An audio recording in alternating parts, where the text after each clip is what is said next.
तो turn around banks में हम लोग आज बात करेंगे तो आरबीएल बैंक, बंधन बैंक, यस बैंक और IndusInd bank, IDFC first bank. तो आपके पास ये पांचों बैंक में से कौन सी बैंक है? Just type in the chat box कौन सी बैंक है।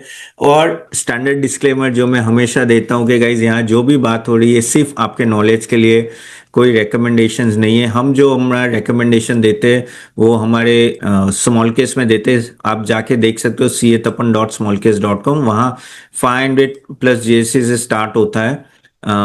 बहुत ही अच्छे परफॉर्मेंस रहा है, तो जरूर देखिए। अलग अलग टाइप के नो स्मॉल के, मिड के, लार्ज कैप से लेके नो थीम बेस्ड भी स्मॉल केस होते हैं। अभी ये पांचों बैंक की मैं बात करूं, यस बैंक, इंडसइंड बैंक, बंधन bank, RBL bank, IDFC bank, ये पांचों बैंक में जिस तरह का टर्न अराउंड अभी चल रहा है, क्या वो सस्टेनेबल है कि नहीं है?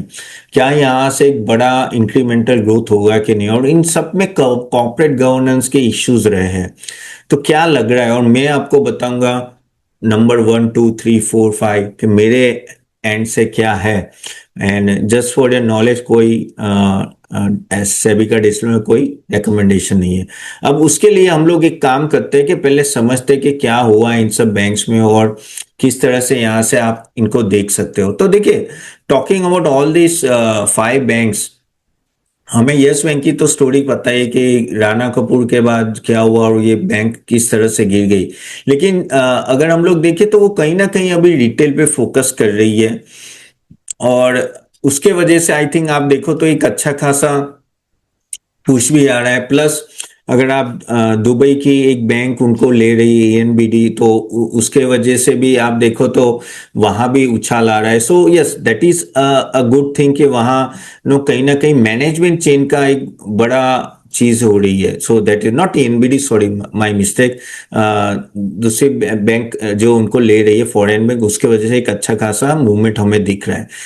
अगर हम लोग इंडसइंड बैंक की बात करें तो स्ट्रॉन्ग फ्रेंचाइजी थी, लेकिन कहीं ना कहीं जो गवर्नेंस के जो इश्यू आए बीच में, और उसके वजह से आप देखें तो काफी प्रॉब्लम हुआ और ये स्टॉक काफी अच्छा खासा गिरा। और देखो, मैं हमेशा मानता हूं कि अगर किसी भी बैंक्स में गवर्नेंस के इश्यू आता है ना, तो एक बड़ा प्रॉब्लम हो जाता है और एनपीए स्ट्रेस होता है। और इन सब में ना अगर आप देखो तो कॉर्पोरेट लोन्स उन सब में जबरदस्त एनपीए स्ट्रेस है। तो इंडसइंड बैंक का गवर्नेंस इशू और जो कहते हैं ना कि अकाउंटिंग बुक्स में प्रॉब्लम है एंड ऑल दैट, वो काफी चला, लेकिन अभी भी रिकवर हो रहा है, धीरे धीरे हो रहा है।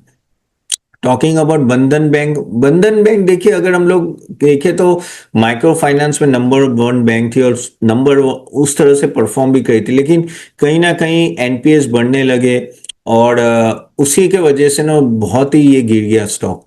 और अभी धीरे धीरे माइक्रो फाइनेंस में कहते हैं कि स्टेबिलिटी आ रही है, इसलिए हम लोग रिकवरी भी देख रहे हैं। आरबीएल बैंक भी प्रॉब्लम वही था कि मैनेजमेंट का इश्यू बड़ा रहा, लेकिन बाद में जो कहते हैं ना कि एक फॉरेन अभी दुबई की बैंक जो इन्होंने टेक ओवर करी, तो उसके वजह से मैनेजमेंट चेंज हो रहा है एंड इसलिए एक अच्छी खासी रैली दिख रही है। आईडीएफसी फर्स्ट बैंक, उसकी बात करें तो यार सब कुछ परफेक्ट, सीईओ परफेक्ट, सब बड़े बड़े टारगेट से वो, लेकिन एज पर द कहते हैं ना कि प्रॉमिस उस तरह से अचीव नहीं हुआ और इसलिए ये बैंक कभी भी ऊपर नहीं पाया। अभी धीरे धीरे नो कहीं ना कहीं रिकवर हो रहा है, लेकिन ये पांचों बैंक में कोई ना कोई इश्यू चल रहा है। अगर हम लोग थोड़ा समझते कि फाइनेंशियल एंगल से भी अगर हम लोग इनका समझते हैं तो थोड़ा आपको क्लैरिटी आएगी। सो टॉकिंग अबाउट दैट, अगर हम लोग बंधन बैंक की भी बात करें और RBL bank and all that, so देखिए, पहले हम लोग देखते कि बंधन बैंक और इंडसइंड बैंक में अगर हम देखें तो ये जैसे मैं बोलता हूं कि आपको 3 रेशियो हमेशा देखने हैं, ROE, ROA and price to book value. अभी यहाँ प्रॉब्लम क्या हो रहा है कि कोई भी बैंक को अगर बढ़ना है ना तो आरओई 14-15% के आसपास होना चाहिए। अभी देखो, आरओई इंडसइंड बैंक का 1.36 है, बंधन का 4.91 है। ठीक है, आरओए तो कुछ है ही नहीं, यानी 0.6 है, यहाँ तो 0.16 है। और प्राइस टू बुक वैल्यू इसलिए अगर आप देखेंगे तो ऑलमोस्ट 1.2 1.36 है। अब इस आरओई इस आरओए में ये भी ज्यादा ही है, यानी हाँ, अगर आपका प्राइस टू बुक वैल्यू 2 के ऊपर होता है, जो आपके एचडीएफसी, आईसीआईसीआई बैंक वो सब होते हैं, तो महंगा है। लेकिन 2 के नीचे थोड़ा सस्ता लगता है, लेकिन फिर आपका रेशियो जो कहते हैं ना आरओई, और आरओई कहीं ना कहीं बढ़ना चाहिए, तो आपका ये प्राइस टू बुक वैल्यू कहीं ना कहीं वो जस्टिफाई होगा, नहीं तो प्रॉब्लम होगा। Of course price to book value आपका नीचे रहना चाहिए, जिससे आप कह सको। अगर हम लोग दूसरी जो दो बैंक है उसके बारे में भी हम लोग बात करें, so just a minute, talking about IDFC first bank. ये भी देखिए, इसका भी स्ट्रगल क्या हुआ है, इसका भी प्रॉब्लम यही आता है कि ये इन्होंने बोला था कि मैं 15 का नो आरओए मेंटेन करेंगे वो आगे जाके, अभी नहीं, यानी 3-4 साल में वो अचीव करें। लेकिन अगर मैं देखूं अभी कितना है 15 का आरओई, सॉरी 3.84, बहुत ही कम है। और ये आरओए में वो 1.5 का बोल रहे हैं, 1.5 का, जो अभी 0.44 है। बहुत प्रोमिसेस, लेकिन कहीं ना कहीं प्रॉब्लम। और अभी आपको पता है कि जो फ्रॉड हुआ कुछ ब्रांचेस के वजह से, उसके वजह से भी ये दिक्कत में है। देखो यार, मैं हमेशा मानता हूं कि जहां, और ये मेरा ऐसा नहीं है कि मेरा एक्सपीरियंस भी रहा है, कि जहां मैनेजमेंट के इश्यूज है ना, वहां ना घुसो तो बेटर रहता है। That is what my experiences. और इन सभी बैंक में कहीं ना कहीं वही दिक्कत आती है, वही दिक्कत आती है। हाँ, बंधन बैंक में मैनेजमेंट की इश्यूज नहीं है, लेकिन उसका माइक्रो फाइनेंस है। आरबीएल बैंक में भी थोड़ा था, लेकिन ये तीन बैंक, मुझे IDFC first bank, IndusInd bank और आरबीएल बैंक में ये सबसे बड़ा इशू रहा है कि जो गवर्नेंस के इशू है ना, उसको आप इग्नोर नहीं कर सकते, वो कहीं ना कहीं आपको बाइट करने आएगा। ठीक है। और दूसरा जो हम एक मिनट, अभी आरबीएल बैंक देख लेते हैं। टॉकिंग अबाउट आरबीएल बैंक, देखिए यहां मैं आपको बताता हूं, ये देखिए, इसका भी कहानी सेम ही है। अगर आप इन सब की कहानी देखेंगे ना, तो कहीं ना कहीं वहीं आके रुक जाती है कि पास्ट में जो प्रॉब्लम हुए इनके, ओके, आरओई देखो 0.5 है एंड ऑल दैट, ठीक है, ये भी 1.38 है।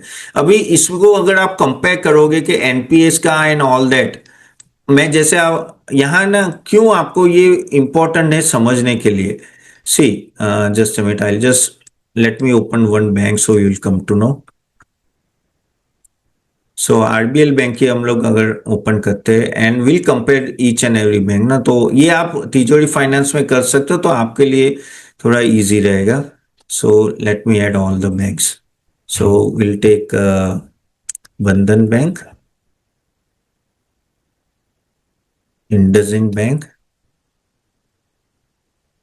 आईडीएफसी फर्स्ट बैंक, और कौन सी थी, Bandhan bank, IndusInd, IDFC bank and कौन सी थी, मैं भूल गया। Can you just type in the chat box, में नाम भूल गया कंपनी का, पांचवी बैंक कौन थी हम लोग डिस्कस कर रहे थे। ओके, यस बैंक, सॉरी, या yes bank. Okay, so now talking about this banks, ठीक है, अगर आपको कंपेयर करने, अब देखिए सबसे बड़ी बात तो इनका नेट इंटरेस्ट मार्जिन, ये आप देखिए कि हिस्टोरिकली बंधन बैंक का सबसे ज्यादा रहा, 8.7%। क्यों पता है?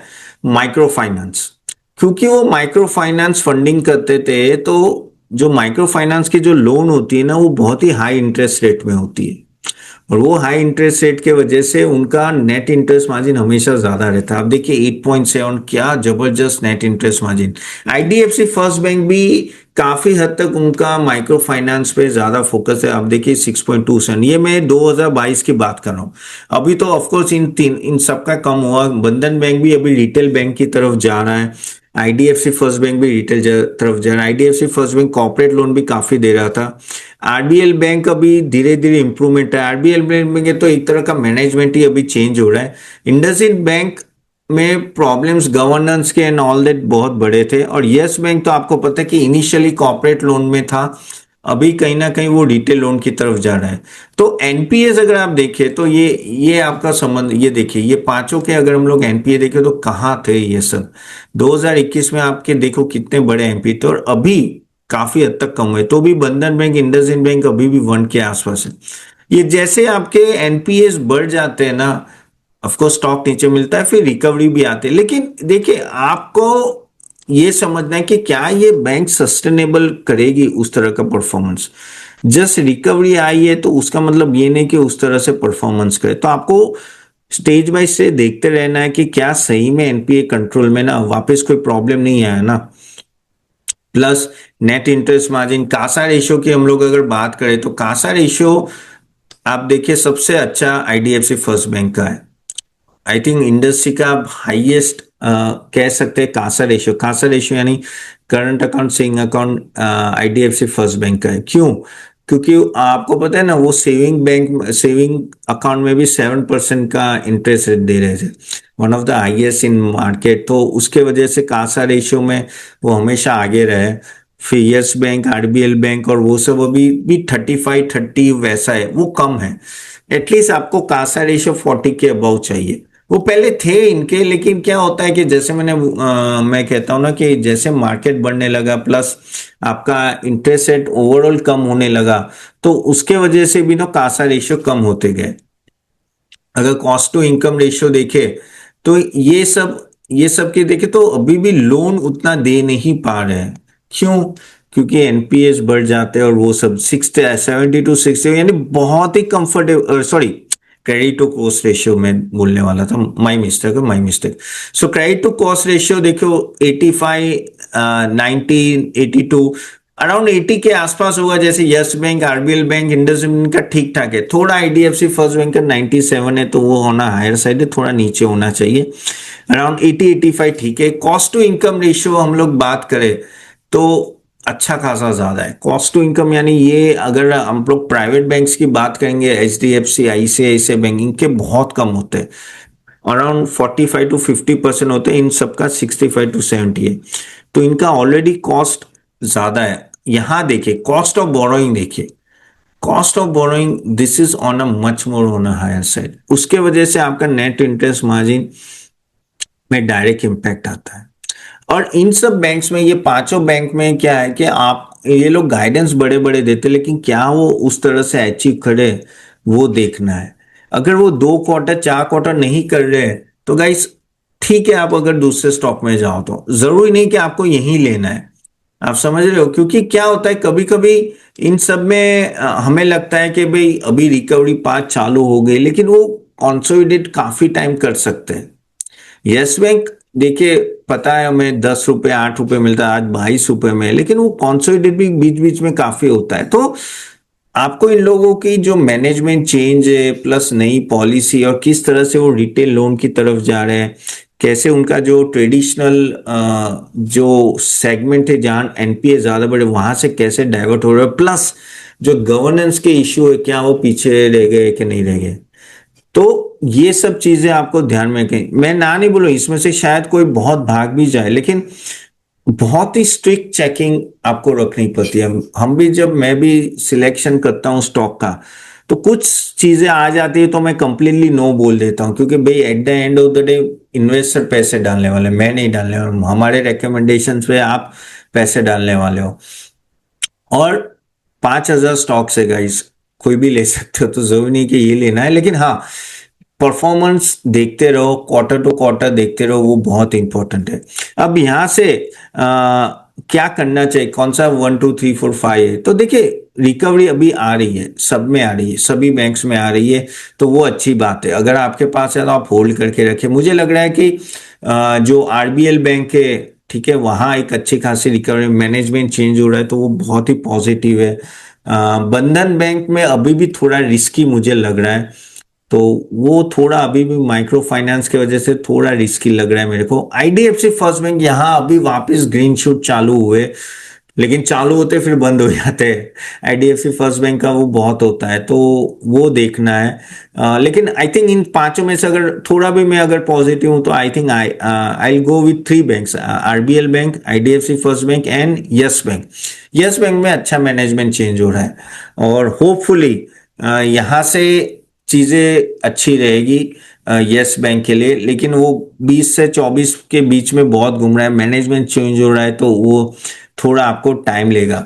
लेकिन हाँ ओवरऑल आगे जाके ठीक ठाक होना चाहिए। टॉकिंग अबाउट बंधन बैंक, जैसे मैंने बोला थोड़ा रिस्की है, तो आपको देख के जाना। और IndusInd bank I am not too much convince honestly, ना मैं इतना कन्विंस नहीं हो रहा हूँ इंडसइंड बैंक से, क्योंकि बोल रहे कि भाई हाँ आगे जाके सब ठीक हो जाएगा, लेकिन जब तक आपको वो दिखेगा नहीं, जब तक आपको कहते हैं ना रिजल्ट में दिखेगा नहीं कि हाँ इनका ग्रोथ आ रहा है, आई थिंक अवॉइड करो तो भी चलेगा, क्योंकि काफी सारी बैंक है जो आपको ध्यान में रख रहे हैं। So this is what I think. जैसे मैंने बोला RBL bank, IDFC First Bank or Yes Bank. I think these three are much better in a position to go from here, but quarterly आपको देखते रहना है.